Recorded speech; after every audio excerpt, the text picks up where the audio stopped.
Ave Maria Purissima, Ave Maria Purissima, Ave Maria Purissima, sa pangalan ng Diyos Ama, ng Anak at ng Espiritu Santo. Amen. Naway sa pamagitan ng mabuting balitang ating narinig, ay pawiin ng Panginoon ang ating mga kasalanan. Good evening, mga kapatid. And it's just very nice for us to greet everyone. Merry Christmas. Batigyan naman yung katabi nyo, Paskong Pasko. Merry Christmas. Gusto ko yung suot ng mga kapatid natin dito. Halatang Pasko na sa kanila. May green, may pula, may puti. Amen? Mga kapatid, tayo rin ho'y patuloy na bumabati sa ating mga kapatid na nakikibahagi ho dito sa ating banal na pagdiriwang via our online mass mula ho sa kanilang mga tahanan. Ayun po, today is the fifth day of our celebration or the fifth day of our Simbang Gabi. Handog at alay para sa kapanganakan ng ating Panginoon, sa pagsilang ng ating Panginoon, ng ating Senyor Noemi. And tonight we have heard a very beautiful gospel na masasabi natin hindi naman nakaiba sa ating lahat. Actually, this is one of the most depicted gospel sa mga artists. Kapag maghahanap po kayo ng mga paintings, kapag naglagay lang kayo, the Annunciation, try nyo i-google, ang dami-daming paintings. Sapagkat maraming mga tao, nilalang, maraming mga lingkod ng Diyos ang na-inspire sa ebanghelyo na meron tayo ngayong gabi. Amen po? Alam niyo po mga kapatid, every time I watch movies, I don't know if you are also fond of watching movies.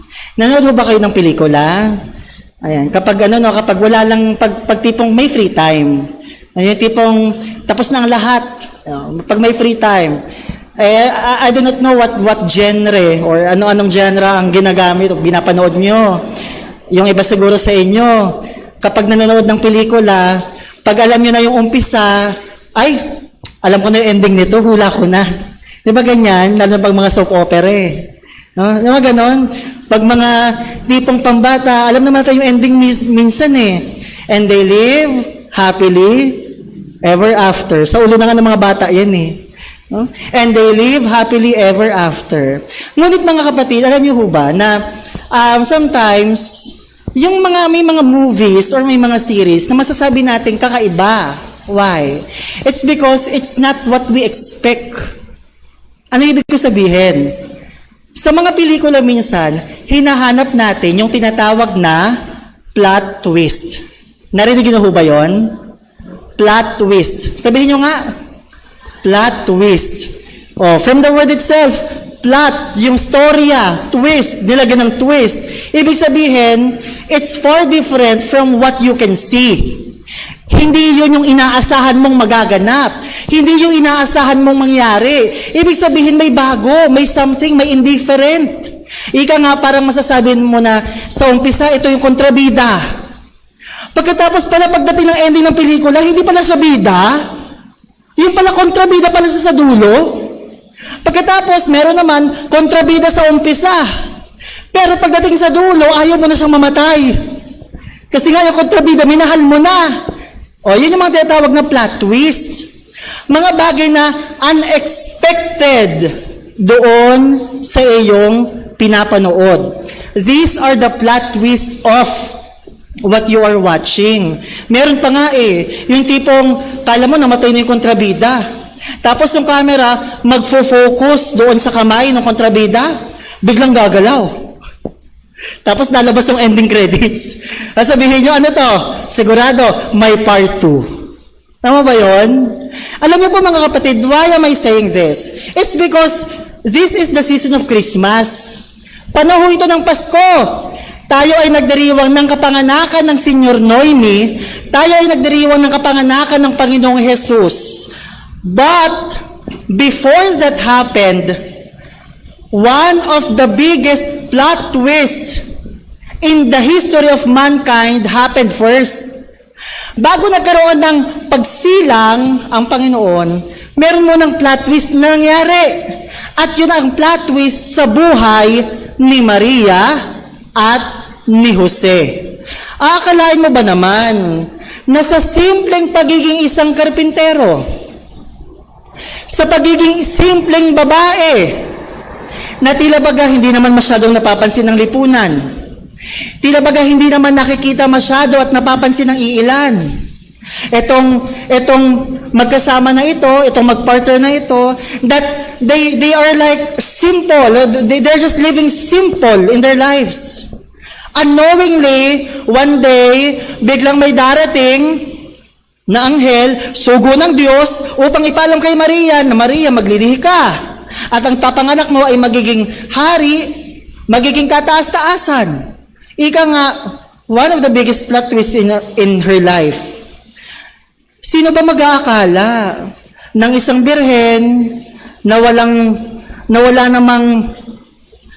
namang masyadong ginagawa sa buhay upang siya ay makilala, upang siya ay maitanghal, siya ay simpleng mamamayan lamang.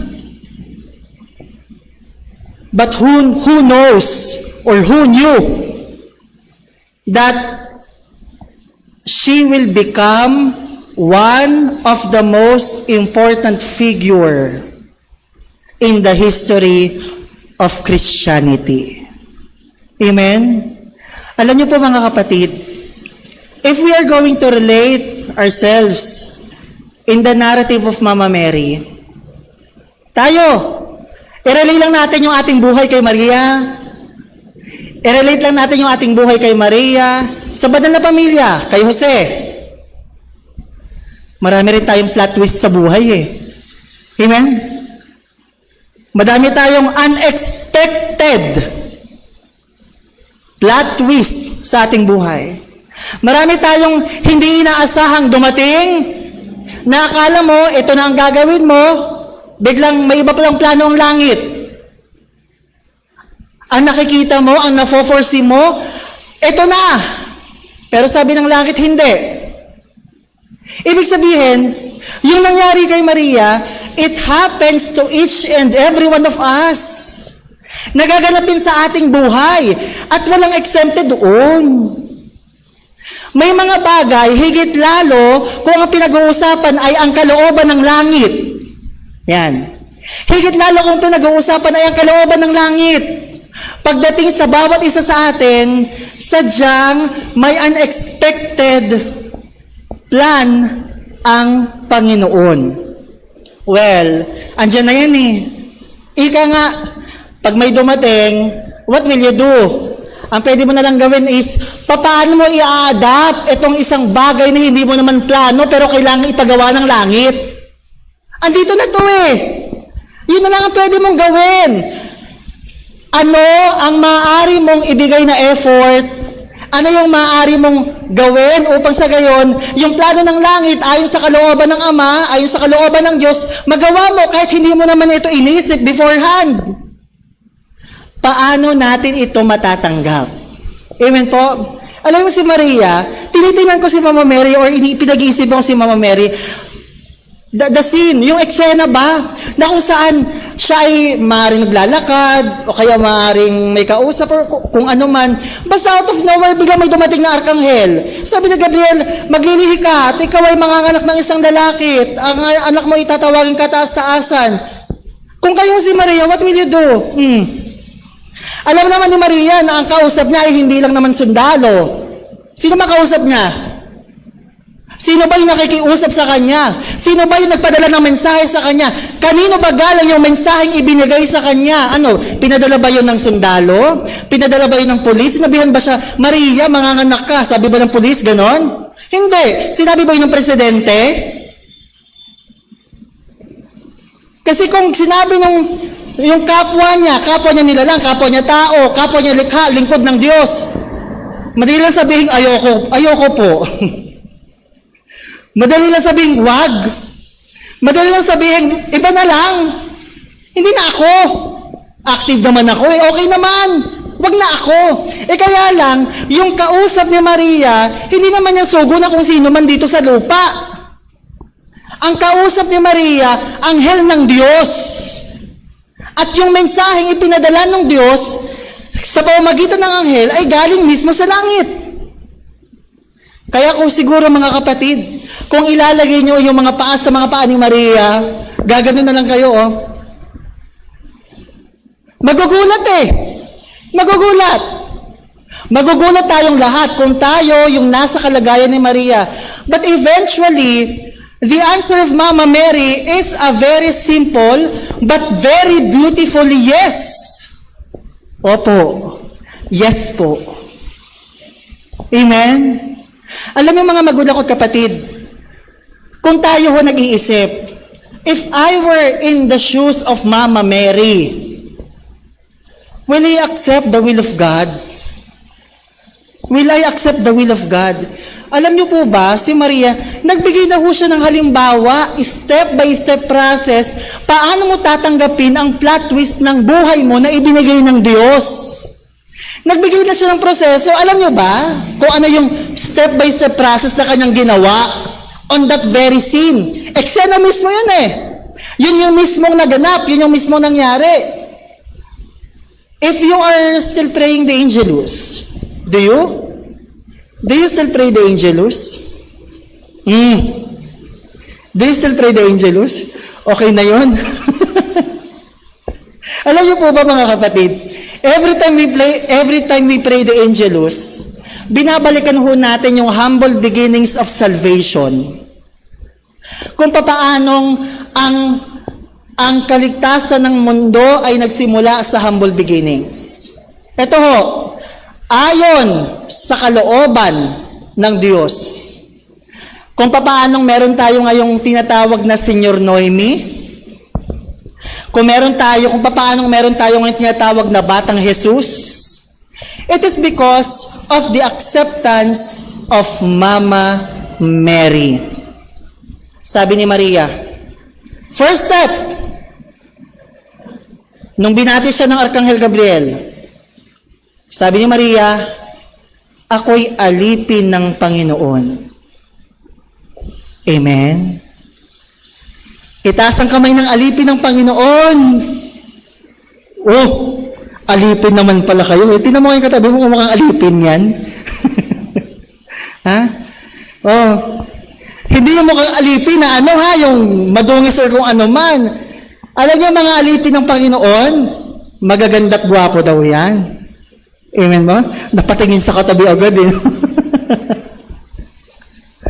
The first thing that you have to realize, every time bibigyan ka ng plot twist ng Diyos sa buhay mo, ang unang-una mong iisipin, ang unang-una nating ikikintal sa ating isip, tayo ay alipin lang ng Panginoon. Amen? At the very least, we are just servant of God. And we all know what a servant do. Ano mang ginagawa ng isang servant? A servant serves his master. Ang alipin ay pinaglilingkuran ang kanyang Panginoon. If you do not recognize yourself as one of the servant of God, mahihirapan ka talagang tanggapin ang kalooban ng Diyos. Huh? If we do not acknowledge ourselves, na alipin lang naman ako ng Panginoon. Kapag hindi mo na-acknowledge sa sarili mo, na alipin ka lang ng Diyos, alipin lang tayo ng Diyos, hindi natin matatanggap yung kanyang kalooban na nais nang ikintal sa ating isipan, sa ating buhay. Alam niyo mga kapatid, parang pagsisisi sa kasalanan. Alam niyo po na ang isang kasalanan ay mapagsisisihan ng isang tao kung ito ay kanya nga amining nagawa. Tama ba yun? Huh? Hindi mo pagsisisihan ng isang kasalanan na hindi mo inaaming ginawa mo. Pwede mo pagsisihan yon? Yung hindi ko naman, ba't ko pagsisisihan? Hindi naman ako gumawa. Ganun eh. In the same sense, before you can accept the will of God, you have to acknowledge yourself that you are just a servant. Anong tawag ho doon? Ang tawag doon, kababaang loob. Kababaang loob. Pagiging mababa. Huwag ka tumingin sa katabi mo, hindi mababa. Oh, magkaiba daw yung mababa sa pagiging mababa. Parang ano no? Parang yung joke sa social media, may dalawang Pilipino nag-uusap sa elevator. Bababa, bababa, bababa. Nag-gets nyo ho? Hindi nag-gets nyo. Ayan, ganyan eh. Oh, hinahanap ng Diyos yung tinatawag sa bawat isa sa atin na humility. Humility. Sabihin nyo nga, humility. Kita mo yan? One of the most labeled as mother of all virtues. If we are not humble enough before the eyes of the Lord, if we are not humble enough before the eyes of God, then we cannot fulfill His will. Ano mang nais ng mahal na ikong sa ating buhay, ano mang nais ng Diyos sa ating buhay, if we do not acknowledge our humility before Him, then we cannot fulfill His will. Hindi natin magagawa na makuha, maramdaman, at maisakatuparan yung kanyang nais kung hindi natin i-acknowledge na tayo ay servant of the Lord. Tayo alipin lamang ng Panginoon. Amen? Pwede nyo nang sabihin sa sarili nyo yan. Ako'y alipin lamang ng Panginoon. Siya nawa. Amen? Oh. Ngayon, kapag may nagmamataas, pag merong mga ma-pride na kapwa mo, paalala mo, kapatid, pare-parehas lang naman tayo dito. Alipin tayo ng Panginoon. Amen? At alam niyo what is the most beautiful? What is the most beautiful thing in the gospel? The most beautiful thing in the gospel is yung pagtanggap ni Maria. At paano niya tinanggap yung kalooban ng Diyos? Sabi niya doon sa kanyang next formula. Ano nga yung una niyang binanggit? Ako'y alipin ng Panginoon. Ano yung pangalawa? Sabi niya, maganap nawa sa akin ang iyong sinabi. Sabi ni Maria, let it be done unto me according to thy word.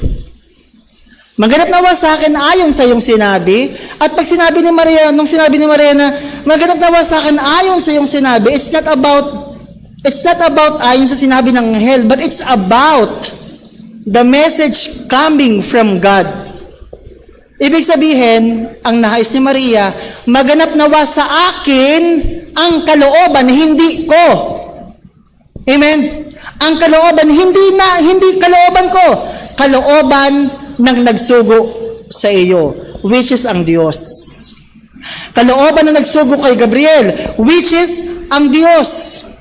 Let it be done unto me according to thy word. Not according to Mama Mary's neighbor, not according to Saint Joseph, not according to anyone, not according to the other Israelites, but according to the will of God. And soon after, soon after, matapos sabihin ni Maria na, ako'y alipin lamang ng Panginoon, maganap nawa sa akin ayon sa iyong sinabi. Soon after, Mama Mary conceived the Lord. At doon nagkaroon ng Noemi. Doon nagsimula ang kaligtasan. Doon nagsimula ang salvation ng mundo. Mga magulang at kapatid, each and every one of us has our little stories of salvation. Alam niyo ba, hindi niyo ba napapansin na araw-araw hinihingi ng ingkong ang ating yes? As in everyday sa buhay natin, hinihingi ng ingkong ang ating yes. Araw-araw sa buhay natin, parating hinihingi at gustong dinggin ng ingkong ang mga kataga sa ating buhay at sasabihin natin sa kanya, mahal na ingkong, ako'y alipin lang ninyo. Maganap nawa sa akin ang iyong sinabi. Araw-araw na hinihingi ng ingkong yan upang tayo ay manatili sa kanyang biyaya at grasya. And soon after, mga magulang ko at kapatid, alam naman nating lahat na ang mga bagay na yan, kung nangyari kay Maria, yung gospel tonight, which is actually the golden gospel that we have, because of the yes of Mama Mary, salvation became possible in the world. Tayo ay araw-araw ding sinasabihan. Hindi man tayo sinabihan na, Apo, maglilihi ka ng isang lalaki at manganganak na isang lalaki, tatawagin Jesus. Hindi ka masabihan ng ganyan anghel. Ang araw-araw na sasabi sa atin ng Diyos, Apo, tinatawag kita para maglingkod upang maging kaisa at magkaroon ng kaligtasan ng mundo. Araw-araw na sinasabi ng langit yan. Araw-araw na binabanggit ng Diyos. Araw-araw na ipinakikiusap ng mga anghel sa langit na, Apo, kasama ka sa kaligtasan ng mundo, kasama ka upang mailigtas ang mundo. Ika nga, anong wika ng ingkong? Kayo ang salbabida ng mundo. Amen. And look at that. The response that mahal na ingkong is waiting for us every day. Ang hinahanap niyang response natin, mahal na ingkong, ako'y alipin mo lang. Magandang nawa sa akin ang iyong sinabi. And that is every day. Araw-araw na nais ng Diyos na tumugon tayo sa kanyang panawagan katulad ng pagtugon ni Maria. Tayo, wala man tayong isisilang na Noemi, ngunit sa gagawin nating pagtugon sa araw-araw na ginawa ng Diyos, magiging instrumento tayo ng kapayapaan at kaligtasan ng mundong ating ginagalawan. Amen po? Kaya mga kapatid, siguro, before I end my homily, I would want everyone to reiterate to each and every one. Pwede ba nating tapikin yung ating katabi at sabihin natin sa isa't isa, alipin lang tayo ng Diyos.